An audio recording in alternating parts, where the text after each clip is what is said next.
बाबा रे अझूम उठल बा धरती अंबर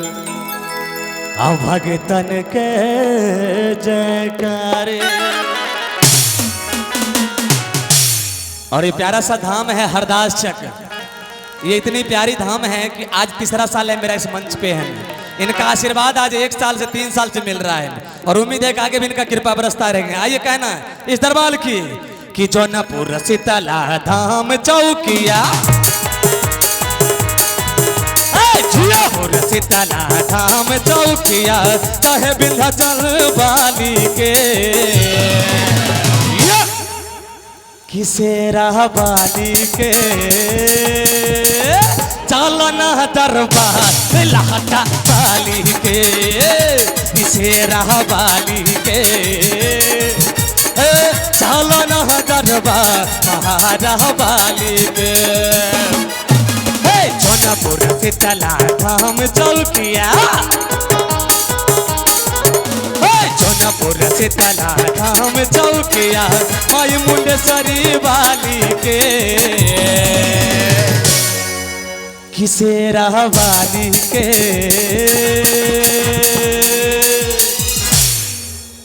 अरे चालना दरबार हरदास चक वाली के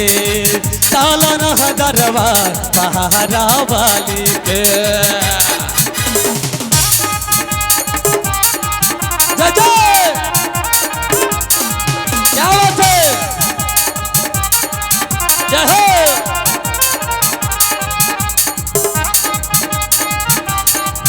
जिया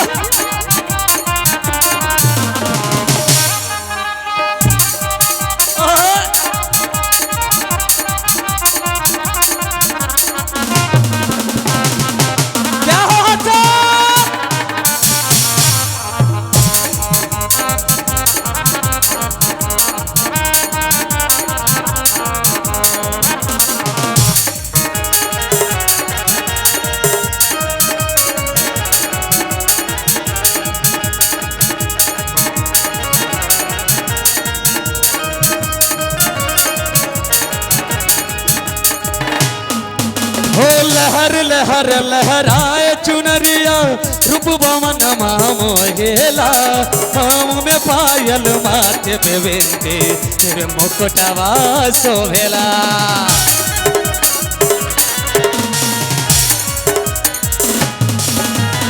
ऊंचे पर्वत भवन निराला महिमा माई के भारी बा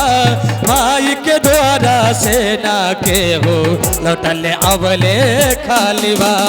शेर सवारी हाथ कटारे शेर सवारी हाथ कटारी गदा धनुहिया धारी के किसेरा वाली के चालना है चालना है चालना है चालना दरबार से वाली के चालना दरबार महारा वाली के जय जय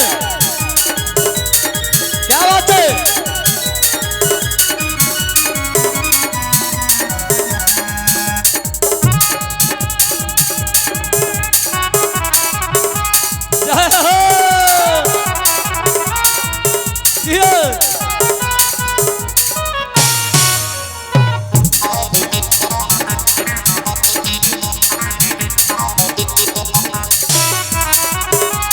जय जय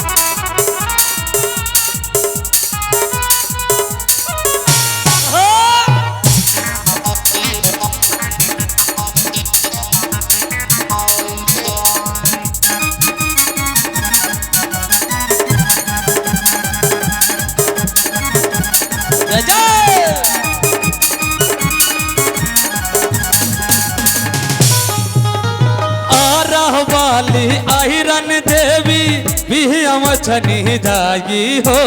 माई के धाम अनेक बाटे नमिन गिन गिनाई हो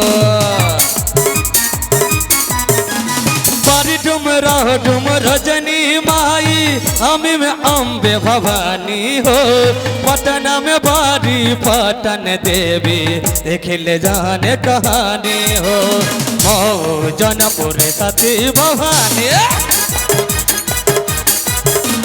मऊ जनपुर सती भवानी माई बखोरापुर गाली के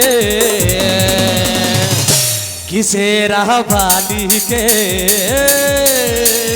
चालना है दरबार महारा बाली के चालना दरबार बाली के जौनपुर शीतला धाम चौकिया जौनपुर शीतला धाम चौकिया माई मुंडसरी बाली के किसे रह बाली के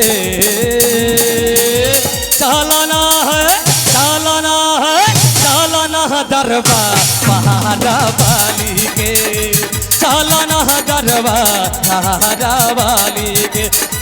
चालना दरबार बाली के चालना दरबार बाली के चालना दरबार बाली के हर चालना दरबार हर दस चकवाली के बोल साचे दरबार की जय। चलिए भैया बहुत बहुत धन्यवाद।